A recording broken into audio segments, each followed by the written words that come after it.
ప్రేక్షకులకు శ్రీరామనవమి శుభాకాంక్షలు. ఈరోజు మనం శ్రీరామనవమి విశిష్టత గురించి తెలుసుకుందాం. భారతీయ సనాతన సాంప్రదాయ సంస్కృతులు పండుగలకు అద్దం పట్టు లాంటివి. మారేటువంటి కాలానికి అనుగుణంగా ఋతువుల యొక్క మార్పు, ఋతువులలో శరీరంలో జరిగేటువంటి వివిధ రకాలైనటువంటి మార్పులు, ఈ మార్పులకు అనుగుణంగా మనం చేయాల్సినటువంటి ఆహార నియమాలు, మనకి ఒక జీవన విధానాన్ని నేర్పేటువంటి ఒక సాంప్రదాయంగా పండుగల రూపంలో మన పెద్దలు పెట్టడం జరిగింది. ఋతువుల్లో వచ్చేటువంటి మార్పుల ద్వారా మన శరీరం వివిధ రకాలైనటువంటి ఒత్తిడులకు గురవడానికి అవకాశం ఉంటుంది. ఈ మార్పులకి అనుగుణంగా మన శరీరం ఒత్తిడికి గురి కాకుండా శారీరకమైనటువంటి మానసికమైనటువంటి ఆరోగ్యాన్ని ఆధ్యాత్మికత రూపంలో పండుగల రూపంలో మనకు అందించడం జరిగింది. ఈ పండుగలను మన శరీరంలో జరిగేటువంటి ఒత్తిడులను దూరం చేసి వ్యాధి నిరోధక శక్తిని పెంచేయడానికి మనం చేసేటువంటి జీవన విధానమే ఈ పండుగ విధానం. ఇదే మన సాంప్రదాయం. వసంత శరద్ ఋతువులు అనేటువంటివి యమదంష్ట్రాలు అని చెప్పారు. చలి నుంచి వేడి వాతావరణం, వేడి నుంచి చలి వాతావరణం మారేటప్పుడు శరీరంలో జరిగేటువంటి మార్పుల వల్ల చాలా రకాలైనటువంటి వ్యాధులకి గురవడానికి అవకాశం ఉంది. చలి నుంచి వెచ్చని వసంత ఋతువులోకి మనం ఎంటర్ అయినప్పుడు కఫం లయం జరిగి అనేక రకాలైనటువంటి కఫ సంబంధమైనటువంటి వ్యాధులు రావడానికి అవకాశం ఉంటుందని ఆయుర్వేదం చెప్తుంది.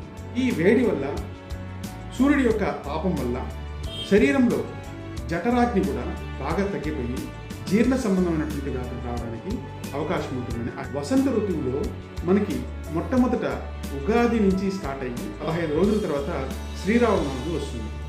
శ్రీరామనవమిలో మనం తీసుకున్నటువంటి వడపప్పు, పానకం, శ్రీరాముని మనం ఆరాధించడం, ఇవన్నీ కూడా శారీరక మానసికమైనటువంటి రుగ్మతలను దూరం చేయడానికి అవకాశం ఉంటుంది.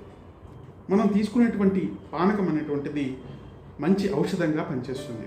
భగవంతుడికి నివేదన చేసేటువంటి పానకంలో ముఖ్యంగా ఉపయోగించేటువంటి బెల్లం, ఏలకలు, మిరియాలు, లెమన్ ఈ కాలంలో మనకి ఆరోగ్యప్రదాతగా ఉంటుంది. పానకం తయారు చేసేటువంటి ఉపయోగించేటువంటి బెల్లం వల్ల మన మనసుకు సంతృప్తి కలిగిస్తుంది, బలాన్ని కలిగిస్తుంది. ఈ కాలంలో జఠరాగ్ని బాగా తగ్గిపోయి గ్యాస్ట్రిక్ సంబంధించినటువంటి ప్రాబ్లమ్స్ ఎక్కువగా రావడానికి అవకాశం ఉంటుంది. బెల్లాన్ని మనం పానకంగా తీసుకోవడం ద్వారా శరీరానికి శక్తిని ఇస్తుంది.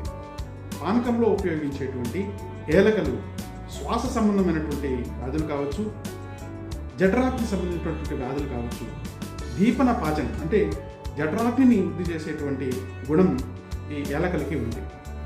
మూడవది మిరియాల యొక్క గుణం జఠరాగ్నిని బాగా వృద్ధి చేస్తుంది. సూర్యుడి యొక్క తాపం వల్ల జఠరాగ్ని బాగా తగ్గిపోవడం వల్ల మిరియాలు తీసుకోవడం ద్వారా శరీరంలో పేరుకుపోయినటువంటి కఫాన్ని క్షయం చేసి ఆకలిని బాగా వృద్ధి చేసేటువంటి గుణం మిరియాలకు ఉంది.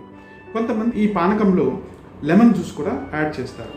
ఈ లెమన్ జ్యూస్ యాడ్ చేయడం వల్ల మనం తీసుకున్నటువంటి ఆహారం బాగా అబ్జార్బ్ అయ్యి బాగా ఆకలి కలిగించడానికి కూడా ఈ వైటమిన్ సి కలిగినటువంటి లెమన్ జ్యూస్ ఉపయోగపడుతుంది. వెచ్చని వాతావరణం, సూర్యుని యొక్క తాపాన్ని తగ్గించడానికి కొంతమంది దీంట్లో ఐస్ క్యూబ్స్ కూడా కలుపుకుంటూ ఉంటారు.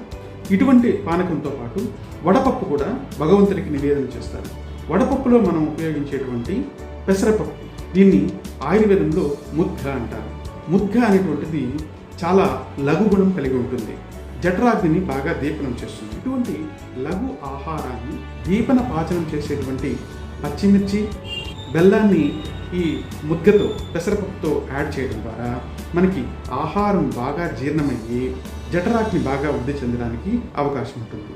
ఈ వడపప్పు పానకం అనేటువంటిది భగవంతుడికి నివేదనం చేయడం ద్వారా మనకి శారీరకమైనటువంటి అనేక రుగ్మతలని దూరం చేయడానికి అవకాశం ఉంటుంది. ఈ లఘు ఆహారాన్ని ఈ కాలంలో మనం తీసుకోవడం ద్వారా ఈ కాలంలో సూర్యుడి యొక్క తాపం వల్ల మనకి డిస్టర్బ్ అయినటువంటి జఠరాగ్నిని కూడా మనం కాపాడుకోవడానికి అవకాశం ఉంటుంది. అందరూ మన ఇంట్లో వడపప్పు పానకం భగవంతుడికి నివేదన చేసి శారీరకమైనటువంటి, మానసికమైనటువంటి, ఆధ్యాత్మికమైనటువంటి ఆరోగ్యాన్ని, ఆనందమైనటువంటి శ్రీరామనవమిని జరుపుకున్నాం.